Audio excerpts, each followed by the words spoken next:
Hello everyone, welcome to study 21।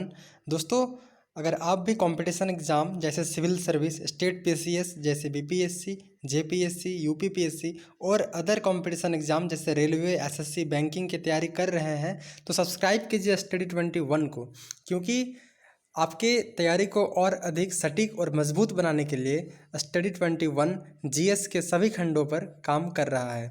इसी दिशा में history की शुरुआत हो चुकी है और हड़प्पा सभ्यता के बाद आज हम लोग वैदिक सभ्यता के अंतिम छोर पर है और यह वैदिक सभ्यता का अंतिम वीडियो होगा। इसके बाद एक छोटा सा वीडियो मैं बनाऊंगा जिसमें वैदिक सभ्यता और सिंधु घाटी सभ्यता में क्या अंतर है और वैदिक सभ्यता के ऑब्जेक्टिव क्वेश्चंस को उसमें हम बताएंगे जो बहुत सारे पीसीएस एग्जाम में पूछे गए हैं। तो आइए शुरू करते हैं हम लोग लेटर वैदिक पीरियड को। मैंने आपको बताया था वैदिक सभ्यता के शुरुआत में कि वैदिक सभ्यता को दो पार्ट्स में डिवाइड किया गया है। पहला ऋग वैदिक पीरियड जिसको पूर्व वैदिक काल भी कहा जाता है और दूसरा उत्तर वैदिक पीरियड मतलब लेटर वैदिक पीरियड।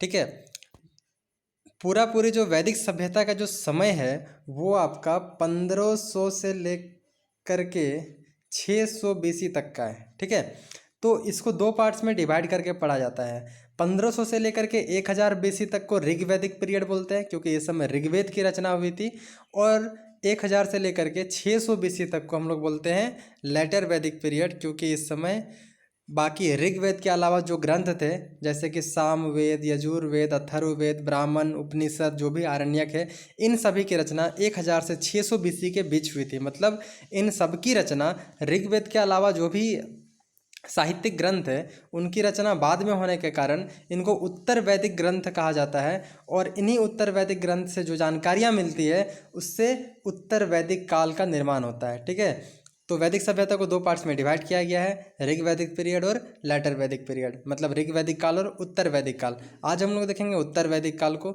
इसको उत्तर वैदिक काल क्यों कहते हैं? क्योंकि ऋग्वेद के अलावा जो भी साहित्यिक ग्रंथ है उनकी रचना यहाँ पर हुई थी। सामवेद, यजुर्वेद, अथर्ववेद, ब्राह्मण, उपनिषद, आरण्यक, ये सभी ग्रंथ की रचना बाद में हुई थी। इसके साथ ही जो ऋग्वैदिक काल और उत्तर वैदिक काल को अलग करने का जो एक बहुत बड़ा रीज़न है ना, वो है कि उत्तर वैदिक काल में लोहे का प्रयोग होने लगा था। ठीक है, मैंने आपको हड़प्पा सभ्यता में बताया था, हड़प्पा सभ्यता एक कांस्य युगीन सभ्यता थी। मतलब हड़प्पा सभ्यता के लोग कांसे का उपयोग करते थे।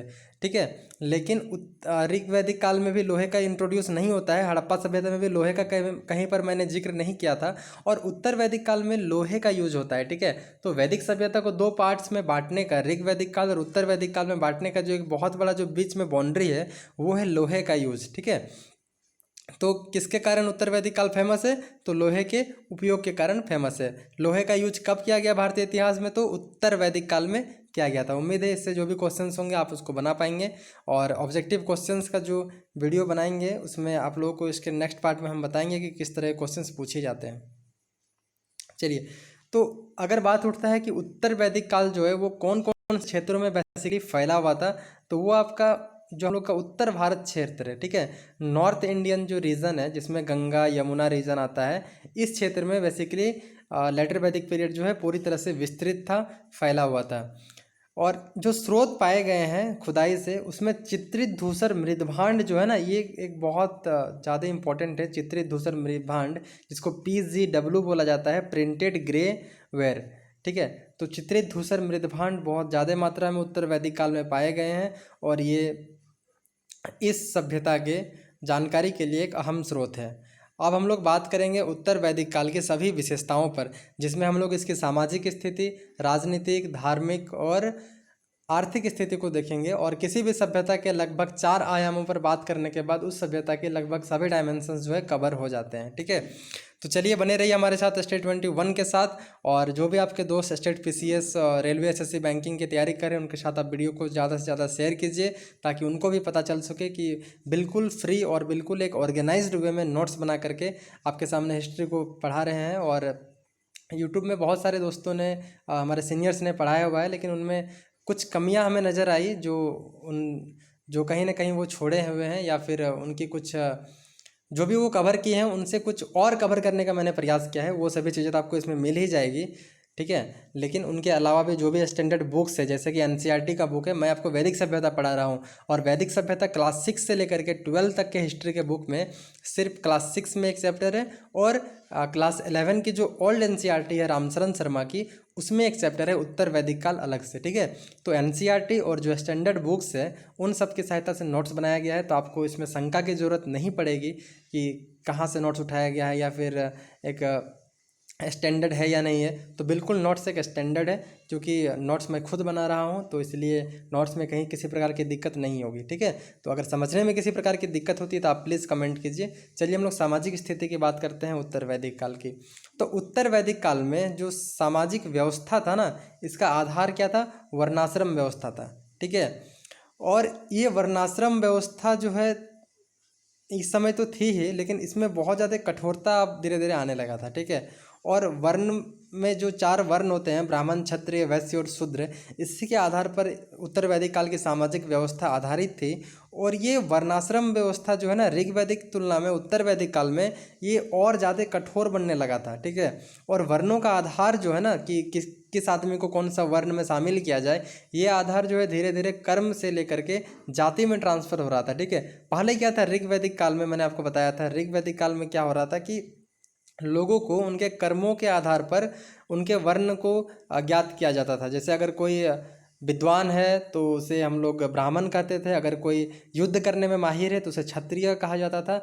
लेकिन अब धीरे धीरे क्या होने लगा था, उत्तर वैदिक काल में ये कर्म पर ना डिपेंड होकर ये जाति पर डिपेंडेंट होने लगा, कि ब्राह्मण का जो पुत्र होगा वो ब्राह्मण होगा, क्षत्रिय का जो पुत्र होगा वो क्षत्रिय होगा उत्तर वैदिक काल में, ठीक है। मतलब वर्णाश्रम व्यवस्था जो था, मतलब वर्ण जो सिस्टम था, ये यहाँ पर काफ़ी स्ट्रांग हो रहा था और थोड़ा सा गलत दिशा में जा रहा था, ठीक है।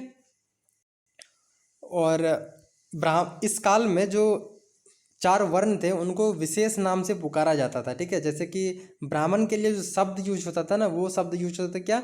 एही। एही का मतलब होता है आइए, मतलब एक रेस्पेक्ट वाला आदर भाव वाला शब्द इनके लिए यूज किया जा रहा था। जबकि क्षत्रिय के लिए आगही मतलब आओ, वैश्य के लिए आद्रव मतलब जल्दी आओ, और शूद्र के लिए दौड़ कर आओ।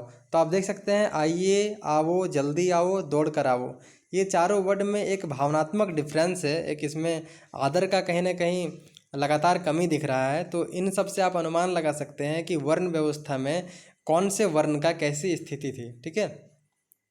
इसके अलावा ब्राह्मण, क्षत्रिय और वैश्य, ये जो 3 वर्ण थे इनको द्विज कहा जाता था, ठीक है। क्या कहा जाता था? द्विज कहा जाता था। और इनको उपनयन संस्कार का अधिकार था, ठीक है। उपनयन संस्कार के ये अधिकारी थे ये तीनों वर्ण, ठीक है। और शूद्र जो थे, लास्ट जो अंतिम वर्ण है, शूद्रों को उपनयन संस्कार के अधिकारी में शामिल नहीं किया गया था। तो आप इसमें कंफ्यूज नहीं करेंगे, ब्राह्मण, क्षत्रिय, वैश्य ये तीनों को द्विज कहा जाता था, और ये तीनों जो है उपनयन संस्कार के अधिकारी होते थे, लेकिन शूद्रों को उपनयन संस्कार के अधिकारी में शामिल नहीं किया गया था। हम लोग बात कर रहे हैं सामाजिक स्थिति की, और यज्ञ तो धार्मिक डायमेंशंस का एक पॉइंट्स हो जाता है, लेकिन थोड़ा सा हम लोग इसमें समाज के बारे में जिक्र कर रहे हैं तो इसमें ये थोड़ा जिक्र होगा। तो चलिए देखते हैं यज्ञ को। तो यज्ञ जो होता था, यज्ञों का महत्व जो है ना, उत्तर वैदिक काल में और ज़्यादा बढ़ गया, ठीक है। और उत्तर वैदिक काल में यज्ञ का महत्व बढ़ने के कारण क्या हुआ, ब्राह्मणों की शक्ति बढ़ गई, क्योंकि यज्ञ कौन लोग करते थे? बेसिकली ब्राह्मण लोग करते थे। तो यज्ञ का महत्व बढ़ना, जितना जितना महत्व पूजा पाठ का बढ़ेगा, धर्म का बढ़ेगा, उतने ज़्यादा हमें ब्राह्मणों की आवश्यकता होगी, पुजारियों की आवश्यकता होगी, पुरोहितों की आवश्यकता होगी। तो आप समझ सकते हैं कि आपको जितनी ज़्यादा उनकी आवश्यकता होगी, उनका इंपॉर्टेंस क्या होगा, बढ़ जाएगा, वो धीरे धीरे भाव खाने लगेंगे। सपोज इस एंगल में मैं किसी पार्टिकुलर वर्ण को या फिर धर्म को ऐसे कुछ नहीं बोल रहा हूँ। तो ब्राह्मणों की शक्ति क्या थी, धीरे धीरे बढ़ने लगी थी, बिल्कुल अच्छी तरह से बढ़ रही थी उत्तर वैदिक काल में। इसका रीज़न क्या था कि उत्तर वैदिक काल में यज्ञ का जो इंपॉर्टेंस था वो काफ़ी ज़्यादा बढ़ गया था। ऐत्रेय ब्राह्मण में 4 वर्णों के कर्तव्यों का वर्णन है। क्वेश्चन ऑब्जेक्टिव में पूछता है कि कौन से ब्राह्मण में या कौन से साहित्यिक ग्रंथ में चारों वर्णों के कर्तव्यों का वर्णन है, तो वो किसमें है? ऐत्रेय ब्राह्मण में है, ठीक है। कर क्या होता था?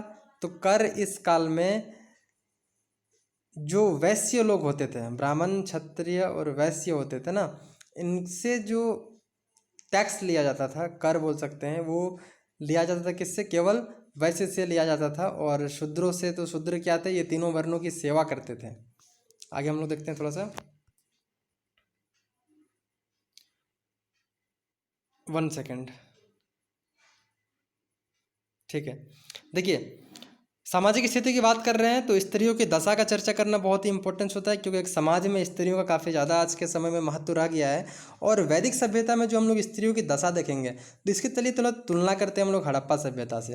हड़प्पा सभ्यता में जो नारी की स्थिति थी वो काफ़ी अच्छी माना गया है, क्योंकि हड़प्पा सभ्यता में बहुत ऐसे देवियों के साक्ष्य पाए गए हैं, मूर्तियों के साक्ष्य पाए गए हैं। उनसे अनुमान लगाया जाता है कि हड़प्पा सभ्यता एक मातृ प्रधान समाज रही थी, लेकिन वैदिक सभ्यता में ये थोड़ा सा उल्टा हो जाता है। ठीक है, स्त्रियों की दशा जो है वो थोड़ा थोड़ा क्या होने लगती है, डाउन होने लगता है उत्तर वैदिक काल में।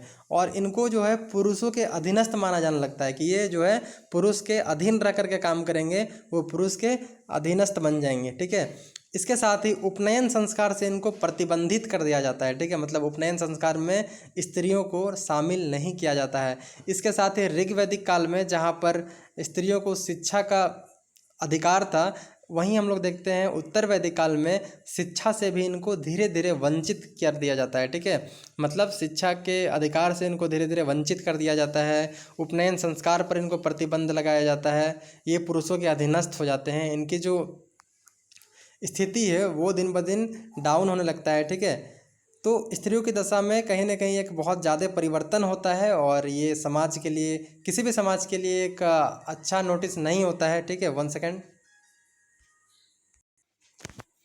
ठीक है, तो अब हम लोग देखते हैं आगे।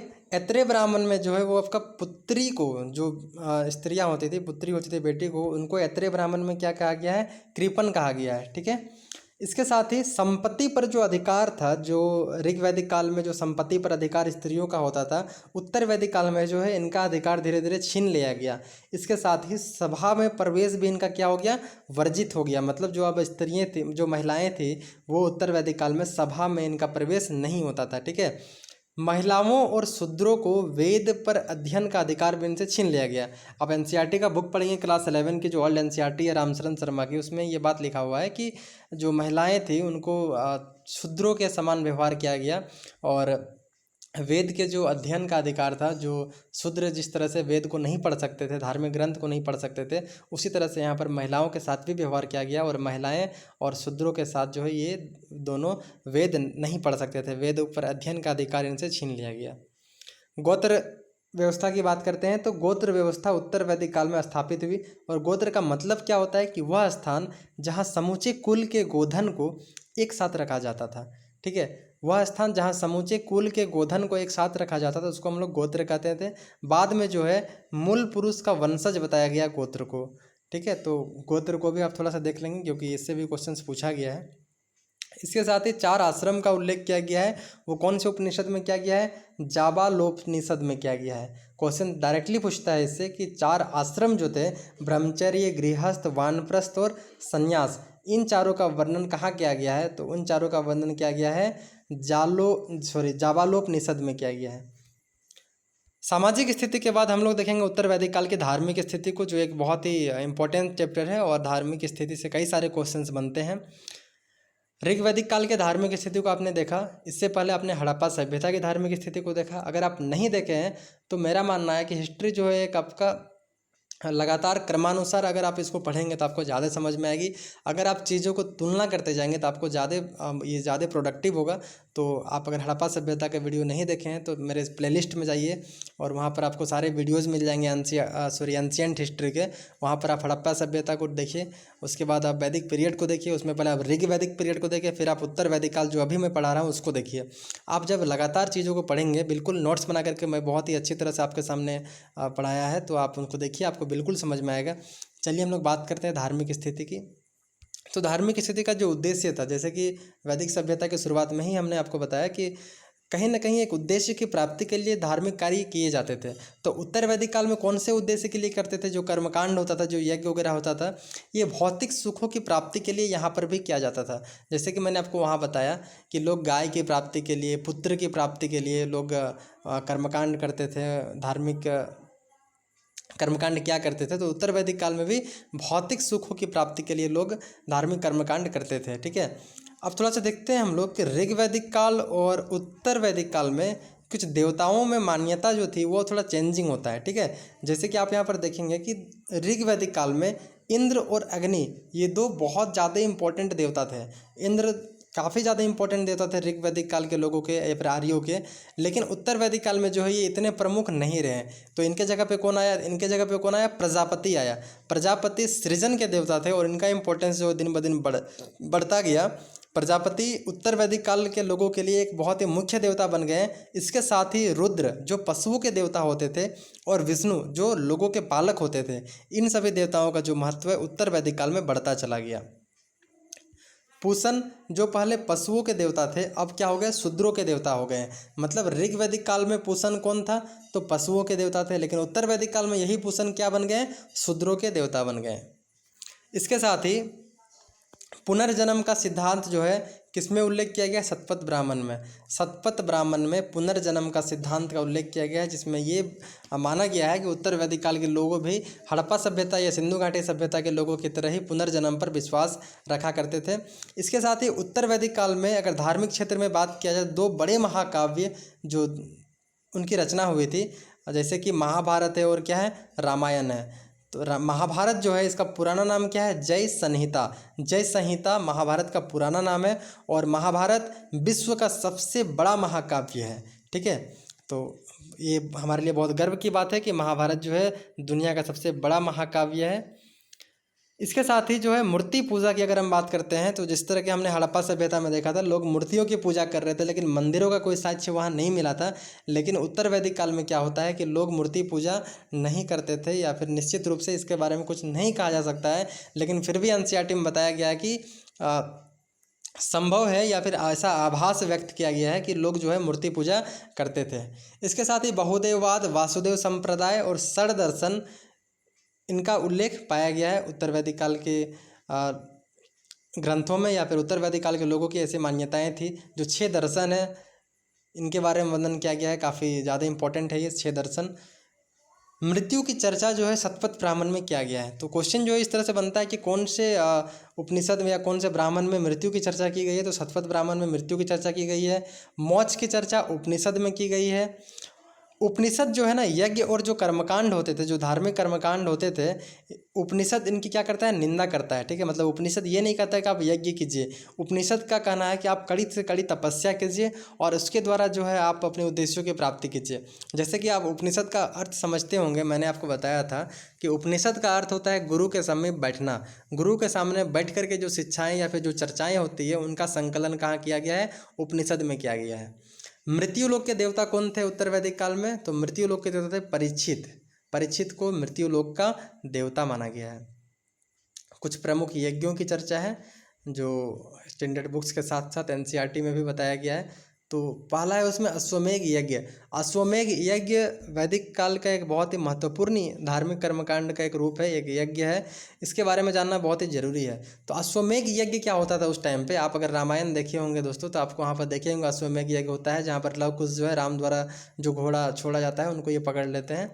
तो अश्वमेघ यज्ञ क्या होता है कि ये सर्वाधिक महत्वपूर्ण यज्ञ है, और ये इसलिए है क्योंकि राजा जो होता था ना, ये अपने साम्राज्य की वृद्धि के लिए एक अपने घोड़े को स्वतंत्र रूप से छोड़ देता था, और वो घोड़ा जितने दूर तक बिना किसी रोक टोक के, बिना किसी क्षेत्रीय राजा या बिना किसी आदमी या व्यक्ति के रोक के जितना दूर तक वो घोड़ा चलता जाएगा, उतने दूर का जो क्षेत्र होगा वो किसका होगा? उस राजा का हो जाएगा। यही होता था अश्वमेघ यज्ञ। इसके बाद हम लोग बात करेंगे राजसूय यज्ञ। राजसूय यज्ञ में क्या होता था? राजा के राज्याभिषेक से ये संबंधित है। ठीक है, राजा के राज्याभिषेक से संबंधित यज्ञ है राजसूय यज्ञ। इसके बाद है वाजपेयी यज्ञ। वाजपेयी यज्ञ क्या होता था? राजा अपने शक्ति प्रदर्शन के लिए रथ दौड़ का आयोजन करता था, और ये भी अश्वमेघ यज्ञ टाइप का ही है। थोड़ा सा समझ सकते हैं आप कि राजा जो है अपने शक्ति प्रदर्शन के लिए रथ दौड़ का आयोजन करता था, और ये रथ दौड़ में जितना दूर तक घोड़ा जाता था बिना किसी रोक टोक के, राजा अपनी शक्तियों को दिखाने के लिए इस यज्ञ को क्या करते थे, और इसके आधार पर वो अपनी शक्ति का प्रदर्शन करते थे। राजनीतिक स्थिति की हम लोग बात करेंगे, जो पॉलिटिकल कंडीशन किसी भी सभ्यता को समझने के लिए एक बहुत ही इंपॉर्टेंट डायमेंशन होता है। तो राजनीतिक स्थिति उत्तर वैदिक काल, हम लोग पढ़ रहे हैं लेटर वैदिक पीरियड। आप चैप्टर्स को मत भूलिए कि हम पढ़ क्या रहे हैं। ठीक है, तो हम लोग पढ़ रहे हैं अभी उत्तर वैदिक काल, मतलब 1000 से लेकर के 600 BC के इतिहास को। राजनीतिक स्थिति में क्या हुआ कि इस समय बहुत सारे क्षेत्रीय राज्यों का उदय होना प्रारंभ हो गया। शासन जो है वो राजा पहले कबीले पे क्या करते थे, ठीक है। ये कबीला धीरे धीरे क्या हो गया, प्रदेश में कन्वर्ट हो गया। अब राजा जो शासन करते थे वो प्रदेश में शासन करते थे, ठीक है। और राष्ट्र शब्द की जो उत्पत्ति या राष्ट्र शब्द का जो प्रयोग है वो आपका उत्तर वैदिक काल में देखा जाने लगा। राजा की दैवीय उत्पत्ति का सिद्धांत का उल्लेख किया इसमें क्या गया है, ऐत्रेय ब्राह्मण में किया गया है। राजा की दैवीय उत्पत्ति, इसका सिद्धांत का उल्लेख किसमें है, ऐत्रेय ब्राह्मण में। इसके साथ ही हम लोग देखेंगे थोड़ा राजतंत्रात्मक शासन व्यवस्था हम लोग को यहाँ पर देखने को मिलती है।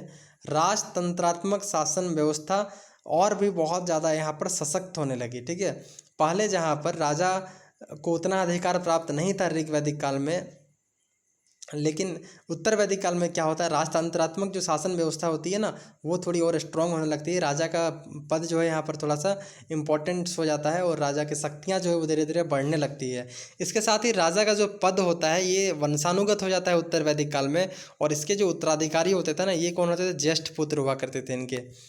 राज्य का आकार धीरे धीरे बढ़ता गया क्योंकि उत्तर वैदिक काल में, और इसके साथ ही आर्यों ने घोड़े का उपयोग किया, और घोड़ा जो कि दौड़ने में काफ़ी फास्ट होता है। इसके साथ ही आर्यों के समय लोहे का आविष्कार हो गया। लोहे के माध्यम से काफ़ी हथियार या जो औजार बनाए गए वो काफ़ी धारदार और काफ़ी मजबूत थे। इसी कारण से आर्यों ने काफ़ी बड़े क्षेत्रों में अपने राज्य का विस्तार किया। इसलिए हम लोग कह सकते हैं कि उत्तर वैदिक काल में मतलब वैदिक सभ्यता के अंत तक जो है आर्यों ने अपनी सभ्यता का विस्तार पूरी तरह से कर लिया था। और राज्य का विस्तार जैसे जैसे होते गया, राजा का जो महत्व था या राजा का जो अधिकार था वो भी धीरे धीरे क्या हुआ, बढ़ता गया। राजा, सम्राट, एकराट, अधिराज, इस तरह के नामों की उपाधियां अब रखने लगे थे। राजाओं को अब क्या कहा जाने लगा था, सम्राट कहा जाने लगा था। सम्राट, एकराट, अधिराज, इस तरह की उपलब्ध राजा खुद में रखने लगे थे। सभा और समिति, जो ऋग वैदिक काल में राजा को किसी भी प्रशासनिक मामलों पर निर्णय लेने में या फिर सहायता करते थे, जो यहाँ पर उत्तर वैदिक काल में क्या होता है कि सभा और समिति के महत्व में थोड़ी सी कमी होने लगती है। मतलब राजा खुद में इतना एम्पावर हो जाता है, खुद में इतना शक्तिशाली हो जाता है कि उसे इनकी ज़रूरत नहीं पड़ने लगती है। इसके साथ ही जैसा कि ऋग वैदिक काल में हम लोगों ने देखा था कि वहाँ पर भी राजा के पास कोई अस्थायी सेना नहीं होता था। उत्तर वैदिक काल में भी ठीक ऐसा ही होता है, राजा के पास यहाँ भी कोई अस्थायी सेना नहीं होती है। युद्ध की जब स्थितियाँ होती है, जो भी कबीले के जन होते हैं उनको सेना में भर्ती कर लिया जाता था। पांचाल क्या होता है, तो पांचाल आरंभ में कबीले का नाम था जो बाद में क्या होता है, प्रदेश का नाम हो जाता है। सर्वाधिक विकसित राज्य पंचाल हो जाता है। सर्वाधिक विकसित राज्य कौन था, पंचाल था। इसके साथ ही राज्याभिषेक के बारे में थोड़ा देखते हैं। तो राज्याभिषेक कैसे होता था, राजसूय यज्ञ के द्वारा होता था। मैंने आपको पिछला ही थोड़ा ही देर में बताया, आप अगर वीडियो को पीछे करके देख सकते हैं। जो भी इम्पोर्टेंट यज्ञ हुआ करते थे उसमें एक राजसूय यज्ञ होता था जो राजा अपने राज्याभिषेक के टाइम पे किया करते थे। इनका विस्तृत वर्णन किस में है, राज्याभिषेक का शतपथ ब्राह्मण में है, ठीक है। इसके साथ ही हम लोग देखेंगे न्याय का जो सर्वोच्च अधिकारी होता था वो कौन होता था, राजा होता था। ब्राह्मण को मृत्यु दंड का प्रावधान नहीं दिया गया है कहीं पर भी, मतलब ब्राह्मणों को मृत्यु दंड नहीं दिया जाता था। ये दिखाता है कि जो ब्राह्मण थे या फिर जो वर्ण सिस्टम था ये कितना ज़्यादा स्ट्रांग हो चुका था हमारा। बलि क्या था, तो ऋग वैदिक काल में राजा को स्वैच्छिक रूप से दिया जाने वाला कर बलि कहलाता था। मतलब ऋग वैदिक काल में लोग जो है राजा को अपने स्वेच्छा के अनुसार, अपनी इच्छा के अनुसार जो भी उनसे हो पाता था वो कर के रूप में दिया करते थे। लेकिन उत्तर वैदिक काल में बलि क्या हो जाता है, एक नियमित कर बन जाता है, मतलब अब फिक्स हो जाता है। तो ये होना तो निश्चित था, क्योंकि आप लोगों ने देखा कि उत्तर वैदिक काल में क्या होता है कि राज्यों का विस्तार होता है, राजा की पद वंशानुगत हो जाती है, राजा की शक्तियाँ बढ़ जाती है। और जब ये सभी चीज़ें होती है, कोई भी राज्य सशक्त होता है तो उसको चलाने के लिए एक बहुत बड़े अमाउंट में राशि की आवश्यकता होती है। तो उनको धन की आवश्यकता को पूर्ति करने के लिए उन्होंने उत्तर वैदिक काल में क्या किया, जो कर था, जो बलि था, उसको निश्चित कर दिया, मतलब फिक्स कर दिया, ठीक है। और ये कितना होता था, तो 1/16 होता था, मतलब 1/16वें भाग, मतलब 16 में से 1 कर के रूप में दिया जाता था। देखिए, जो परिवार की सबसे छोटी इकाई थी वो क्या था, कुल था। जो हम लोग देख रहे हैं राजनीतिक स्थिति को, तो राजनीतिक स्थिति में इनके प्रशासनिक व्यवस्था को समझना काफ़ी इंपॉर्टेंस होता है कि उत्तर वैदिक काल में प्रशासन किस तरह से चलता था। तो सबसे जो निचले हिस्से पर था वो कौन था, कुल था। कुल क्या होता था, परिवार की सबसे छोटी इकाई को हम लोग कुल बोलते थे। तो कुल और कई कुल को मिला करके क्या बनता था, ग्राम बनता था। कई ग्राम को मिला करके विष बनता था, कई विष को मिला करके जन बनता था और फिर राष्ट्र बनता था। ठीक है, तो इस तरह से प्रशासनिक व्यवस्था धीरे धीरे जो है अपने लेयर को दिखा रही है कि इस तरह से प्रशासनिक व्यवस्था यहाँ पे चल रही थी। कुल के जो अधिकारी होते थे उनको क्या कहते थे हम लोग? कुलपा कहते थे। ग्राम के अधिकारी को ग्रामनी कहते थे या मुखिया कह सकते हैं आप। विष के जो अधिकारी होते थे उनको विषपति, जन के अधिकारी को जनपति और राष्ट्र के अधिकारी को राजन या राजा कहा जाता था। ठीक है, तो ये उत्तर वैदिक काल की प्रशासनिक लेयर को दिखाता है। अब हम लोग देखेंगे जो अंतिम डायमेंशनल है वो कि हम का इकोनॉमिकल कंडीशन के बारे में चर्चा करेंगे कि लेटर वैदिक पीरियड में उनकी इकोनॉमिकल कंडीशन कैसी थी। तो निश्चित रूप से आप ऋग वैदिक पीरियड को फिर से याद कीजिए। वहाँ पर हमने चर्चा किया था कि जो ऋग वैदिक पीरियड या फिर जो आर्यों की जो प्राथमिक पेशा थी, जो उनके स्टार्टिंग में जो इकोनॉमिकल कंडीशन के जो पहलू थे वो उस पर किस पे डिपेंडेंट थे? वो पशुपालन पे डिपेंडेंट थे। ठीक है, वो प्रारंभ में पशुपालन थे, लेकिन उत्तर वैदिक काल में क्या होता है? ये पशुपालन से कृषि पर आ जाते हैं, जहाँ कृषि उनका ऋग वैदिक काल में प्राथमिक नहीं, प्राथमिक तो ये था उनका ऋग वैदिक में, तो और कृषि द्वितीयक था। वहीं उत्तर वैदिक काल में पशुपालन जो है द्वितीयक बन जाता है और कृषि इनका प्रथम पेशा बन जाता है। कृषि में पहले जो भी उपजाते थे, अब इसके साथ ही चावल और गेहूँ जैसे फसलों को उपजाना इन्होंने प्रारंभ कर दिया था।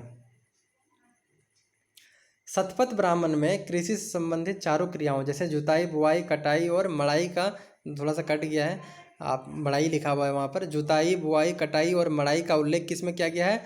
तो शतपथ ब्राह्मण में किया गया है। शतपथ ब्राह्मण में कृषि के इस तरह के चीज़ों के उल्लेख से हमें कृषि के इम्पोर्टेंस का पता चलता है कि उत्तर वैदिक काल में जो है कृषि कितनी ज़्यादा इंपॉर्टेंट हो गई थी लेटर वैदिक पीरियड के लोगों के लिए। इसके साथ ही लोहे का जो आविष्कार हो गया, इससे कृषि में क्षेत्र में जो है ना बहुत बड़ी क्रांति आ गई। चूँकि औजार बनाए जाने लगे, महत्वपूर्ण लोहे के हल बनाए जाने लगे, जिससे जुताई अच्छी तरह से होने लगी। जुताई प्रक्रिया अच्छी होने के कारण कृषि का जो प्रोडक्शन होता था वो काफ़ी ज़्यादा अमाउंट में होने लगा। तो प्रोडक्शन ज़्यादा अमाउंट में होने लगा, मतलब कृषि और ज़्यादा स्ट्रॉन्ग हो गया। ठीक है, जो इसके साक्ष्य पाए गए हैं अतरंजी खेड़ा में पाए गए हैं कृषि के बहुत ही महत्वपूर्ण साक्ष्य उत्तर वैदिक काल में। और यजुर्वेद में जो है श्याम अयस और कृष्ण अयस कहा गया है किसको? लोहे को। ठीक है, तो यहाँ से ऑब्जेक्टिव क्वेश्चन बनता है कि लोहे को किन किन नामों में उत्तर वैदिक काल में जाना जाता था? तो श्याम अयस और कृष्ण अयस के नाम से लोहे को जाना जाता था। कृषि में विस्तार, शिल्पों में कुशलता, व्यापार एवं वाणिज्य में विस्तार, इसके परिणाम स्वरूप क्या होता है? जनसंख्या में वृद्धि होता है। कृषि में विस्तार हुआ, जो शिल्पकार लोग थे उनमें कुशलता आई, और व्यापार और वाणिज्य जो ट्रेड एंड कॉमर्स था इसमें काफ़ी ज़्यादा एक्सपेंशन हुआ। ठीक है, तो विस्तार होने के कारण क्या होता है? जनसंख्या में वृद्धि हो जाती है। तो जनसंख्या में वृद्धि कब होता है? जब किसी भी तरह की कोई दिक्कत नहीं होती है। ठीक है, तो संपूर्ण कुशलता जब आती है समाज में तो जनसंख्या वृद्धि होना ही है। इसके साथ ही हम लोग देखेंगे कि 4 प्रकार के बर्तन जो इस समय काफ़ी इंपॉर्टेंट थे, इनके बारे में थोड़ा देखते हैं कौन कौन से बर्तन थे। तो पहला क्या है? काले लाल रंग के मिश्रित मृदभांड। मिट्टी के जो बर्तन थे काले लाल रंग के थे। दूसरा काले रंग के मृदभांड, चित्रित धूसर मृदभांड और लाल रंग के मृदभांड। ये 4 इंपॉर्टेंट मृदभांड या बर्तन के प्रकार रहे थे उत्तर वैदिक काल में। इसके साथ ही वस्तु विनिमय प्रणाली चल रही थी ऋग वैदिक काल में, लेकिन उत्तर वैदिक काल में जो है थोड़ा थोड़ा आपका मुद्रा का प्रचलन यहाँ पर होने लगता है, थोड़ा थोड़ा, लेकिन कम्प्लीटली नहीं होता है। ठीक है, और मुद्रा के ये प्रकार है निष्क, शतमान और कृष्णल जो है ये किसके प्रकार है? तो मुद्रा के ये प्रकार है। व्यापार जो होता था इनका किसके द्वारा होता था? पन के द्वारा। पन भी शायद एक मुद्रा का प्रकार ही है। श्रेणी का जो प्रधान व्यापारी होता था उनको श्रेष्ठिन कहा जाता था। इसके साथ ही उत्तर वैदिक काल के लोगों को समुद्र का ज्ञान हो चुका था। समुद्र के ज्ञान होने का मतलब है, समुद्र का ज्ञान का पता कहाँ चलता है? तो साहित्यों में लिखा गया है कि जो उत्तर वैदिक काल के लोग थे, जो आर्य थे, ये पश्चिमी और पूर्वी दोनों तरह के समुद्रों का वर्णन यहाँ पर किया गया है। मतलब इनको समुद्रों का ज्ञान हो चुका था, और समुद्रों के ज्ञान से पता चलता है कि ये कहीं ना कहीं विदेशी व्यापार भी करने लगे थे। इसके साथ ही बहुत सारे इम्पोर्टेंट धातु वगैरह है, जैसे कि सोना, लोहा, टीन, तांबा, चांदी, शीशा, इस तरह के धातुओं का काफ़ी ज़्यादा ये इम्पोर्ट एक्सपोर्ट या फिर व्यापार कर रहे थे। धातु शिल्प उद्योग, इस तरह के इम्पोर्टेंट धातुएं मिलने के कारण धातु शिल्प उद्योग की बड़ी मात्रा में यहाँ पर क्या हुई? वृद्धि हुई। धातु शिल्प उद्योग बड़े अमाउंट में लोग करने लगे थे। धातु गलाने का काम कर रहे थे, जैसे कि तांबा को गला करके बहुत सारे औजार बनाया करते थे ये। तो धातु शिल्प उद्योग की बड़ी मात्रा में वृद्धि हुई, जिससे इकोनॉमिकल कंडीशन और ज़्यादा स्ट्रॉन्ग हो गई। इसके साथ ही जो वस्त्र निर्माण उद्योग था ये और ज़्यादा उन्नत अवस्था में आ गया। ऋग वैदिक काल में भी मैंने आपको बताया था, और वहाँ देखा था कि आर्यों को जो है कपास का ज्ञान नहीं था, और उत्तर वैदिक काल में भी सेम कंडीशन होता है, ये लोगों को कपास का ज्ञान नहीं होता है। ठीक है, तो इसके बाद मैं एक लास्ट वीडियो बनाऊंगा जिसमें आपको बताएंगे हम कि किस तरह से हड़प्पा सभ्यता, सिंधु घाटी सभ्यता और वैदिक सभ्यता में जो डिफरेंस है हम लोगों की लगभग ख़त्म हो चुकी है। मैंने आपको सारे डायमेंशंस को ऋग वैदिक काल, उत्तर वैदिक काल दोनों में कवर किया है। अब हम लोग एक लास्ट वीडियो बनाएंगे जिसमें ये देखेंगे, छोटी सी वीडियो होगी जिसमें सिंधु घाटी सभ्यता और वैदिक सभ्यता में जो अंतर है उसको देखेंगे, और इसके साथ ही वैदिक सभ्यता से बहुत सारे स्टेट पीसीएस और कंपटीशन एग्जाम में जो क्वेश्चन पूछे गए हैं ऑब्जेक्टिव, उनको देखने का प्रयास करेंगे। ठीक है, तो आप अपने दोस्तों के साथ शेयर कीजिए। वीडियो को लास्ट तक देखने के लिए बहुत बहुत धन्यवाद, और सब्सक्राइब करते जाइएगा स्टडी 21 को, और बने रहिए हमारे साथ एक सीरीज में जिसमें हम लोग हिस्ट्री को इसी तरह से नोट्स बना करके बहुत ही अच्छी तरह से कवर करेंगे। चलिए, थैंक यू।